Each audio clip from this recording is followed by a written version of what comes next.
In Calm, you will get an item transmuter that allows you to essentially craft items, armor, and other things by using the resources you find as you explore each area. The more you transmute, it will increase in level, unlocking new things for you to craft. It is worth noting, however, you will not earn extra XP for crafting items you have already crafted before, so you can't farm the same items to level up quickly. You must craft or transmute new items. Final Fantasy VII Rebirth has officially dropped on PC, so let me show you 9 tips you need to do as soon as you can to make your experience much better. Each area in the game has different chocobo breeds that allow for different means of traveling. The Grasslands has a basic chocobo that is just for getting around faster, but Junon, the next area, has a rock climbing chocobo. I highly recommend making unlocking your chocobo in each area a priority to allow for faster exploration in each area and to allow you to get to inaccessible items and materia that you cannot get to on foot. Love him or hate him, Chadley plays an important role in Final Fantasy VII Rebirth. Just like in Remake, he has the combat simulator that lets you take on certain enemies in the combat sim in exchange for special materia. Some of the materia you get this time around from him are actually really useful and could help you tremendously as you play through the game. So you should definitely do these when you can. You first meet Chadley in the Chocobo Ranch, so that's where you should start the combat sim to get that handy materia and extra XP. Speaking of our boy Chadley, one of the first things you need to do is unlock all the Remnant Wave towers in each area.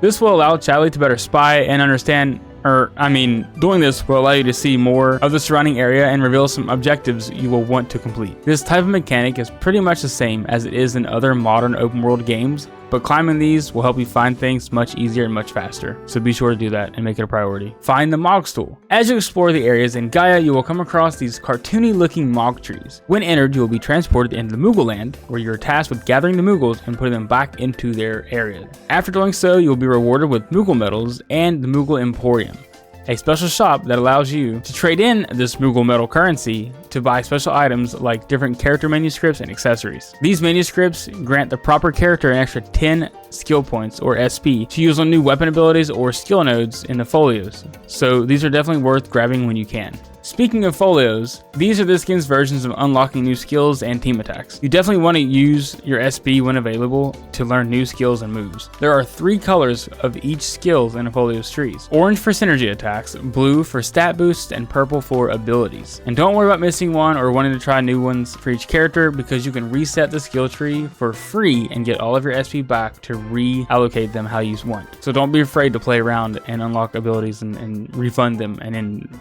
unlock new abilities. Something I like to do is try to complete as much of the map as possible before moving on to the next area. This is completely optional, but if you do complete all the intel from each area, you will get enough regen data to get all of the materia Chadley is selling in that area, giving you a leg up for the next location. So while it may seem like a lot to do, it is definitely worth doing for all the materia, XP, and items you can get doing so. Pretty much just do everything Chadley asks you to do so he can reward you for your hard work with really good items. When you first enter the Grasslands, you will likely come across some purple chests.